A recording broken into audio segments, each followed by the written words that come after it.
Buenos días, a continuación voy a explicar 5 características que se deben tener en cuenta en la formación del profesor investigador.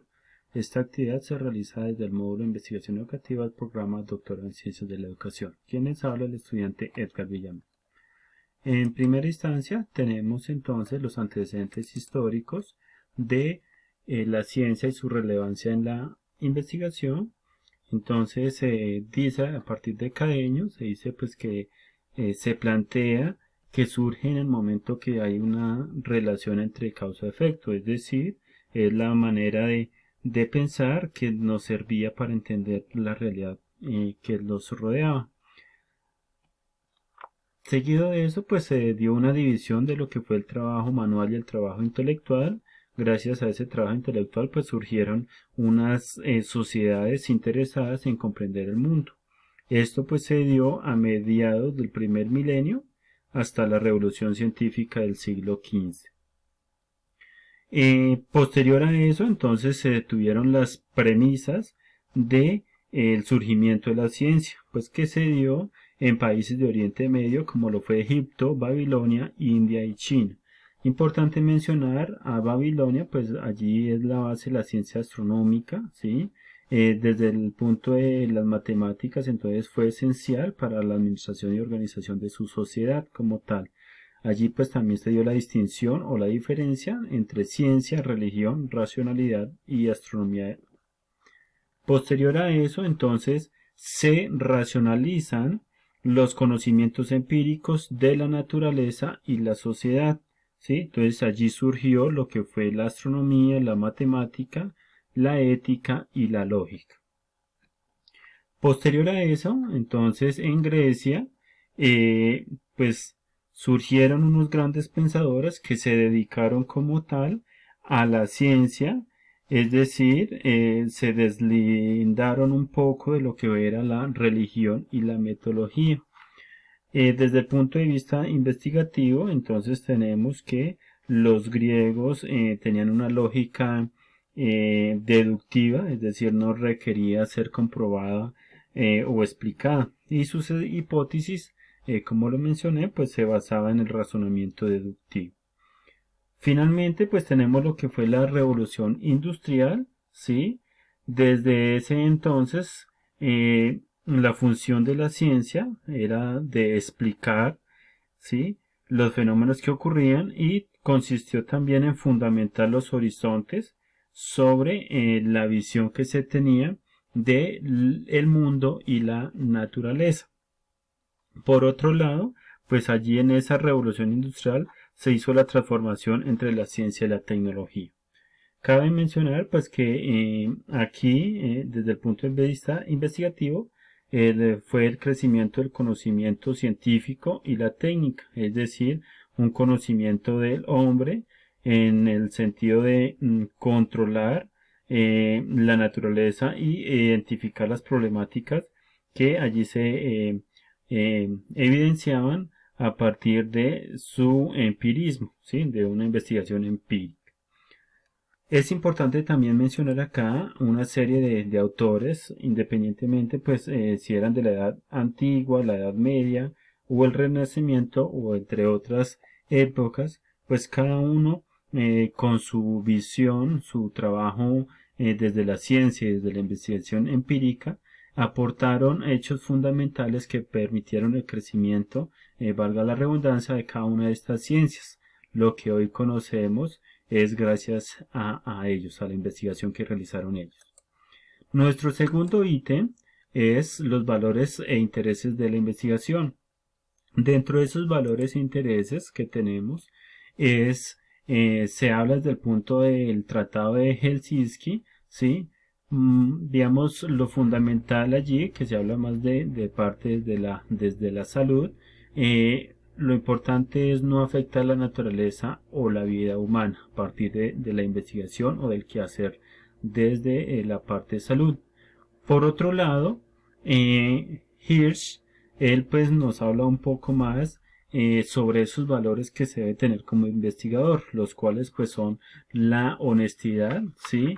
Que pues consiste como tal en eh, cuando se realizan publicaciones, no ser, digamos, sesgados para así evitar pues que nuestros resultados sean equívocos.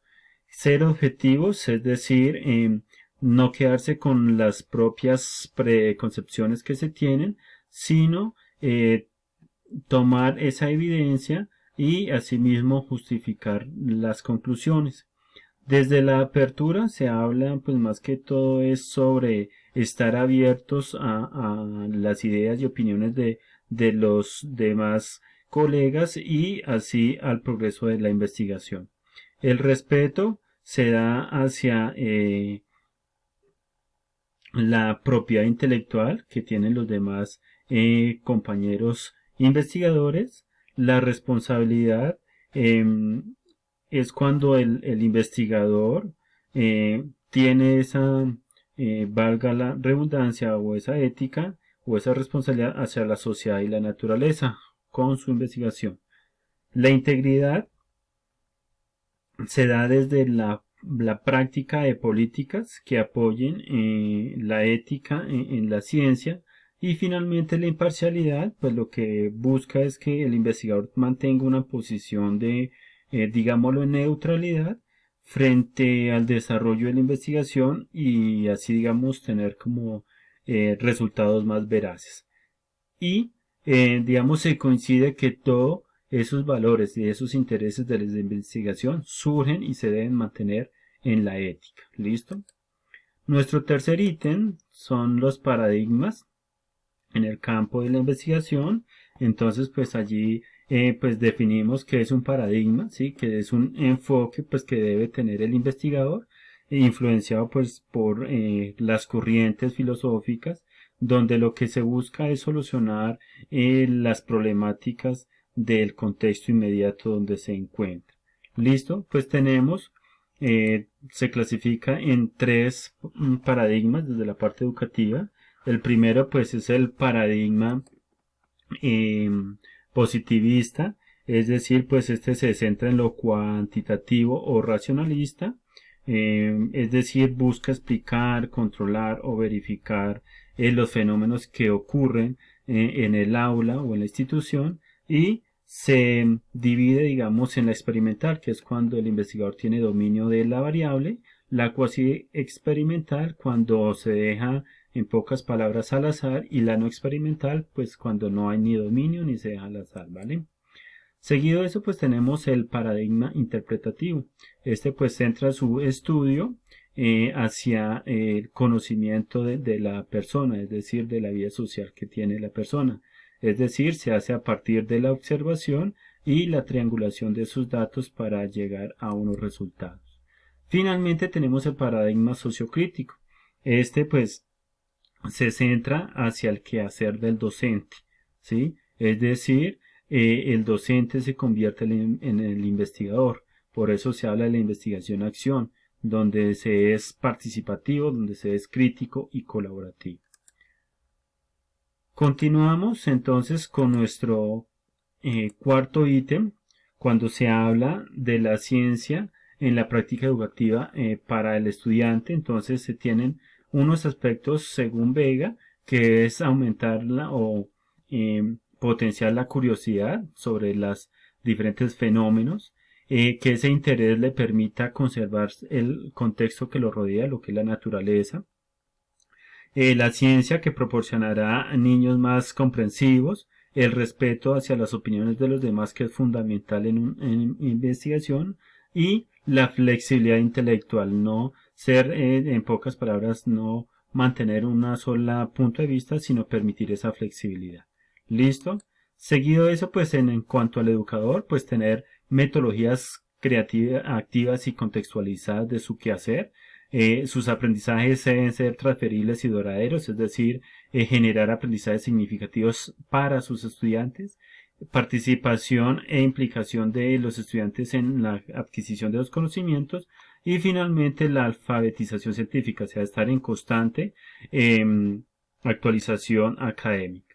Finalmente, pues tenemos lo que es nuestro papel del docente, como lo es una persona, además de ser facilitador de aprendizajes, permitir investigar los procesos del aula, es decir, a partir de la reflexión, y esto se da gracias a la observación, a los informes y registros, y permite un conocimiento del contexto y con su proceso investigativo pues hace una transformación de la sociedad.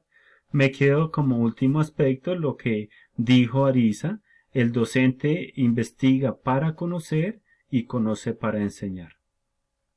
Tenemos acá nuestras referencias bibliográficas y muchas gracias.